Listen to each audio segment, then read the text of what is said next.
வெளியூர் பயணமா? ரிசர்வேஷன் கிடைக்கலையா? படிக்கட்டு ஏறி இறங்க ரொம்ப சிரமமா இருக்கா? டிராப் டாக்ஸி புக் பண்ணுங்க. ஒரு வழி கட்டணம் மட்டுமே. டிராப் டாக்ஸி, எங்கும் எப்போதும்.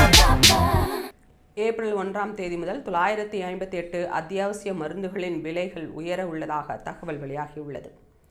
மருந்து விலை கட்டுப்பாட்டு ஆணையத்தின் விதிகளின்படி மருந்து விலைகளை தேசிய விலை நிர்ணய ஆணையம் நிர்ணயித்து வருகிறது.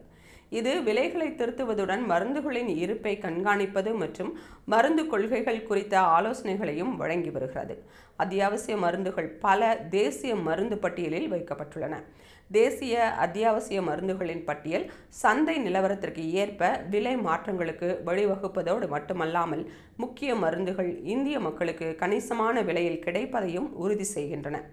தேசிய பட்டியலில் சேர்க்கப்பட்டுள்ள வகைப்படுத்தப்பட்ட இந்த மருந்து வகைகளின் அதிகபட்ச சில்லறை விலையை அரசாங்கத்தின் முன் அனுமதிக்கும் காத்திருக்காமல் உற்பத்தியாளர்களை உற்பத்தி செய்து கொள்ளலாம் என தேசிய மருந்து விலை நிர்ணய ஆணையம் சமீபத்தில் அறிவித்துள்ளது. இதன் அடிப்படையில் இந்திய மருந்து விலை கட்டுப்பாட்டாளரின் உத்தரவை தொடர்ந்து 958 மருந்துகளின் விலை உயர்த்தப்பட்டு இருக்கிறது.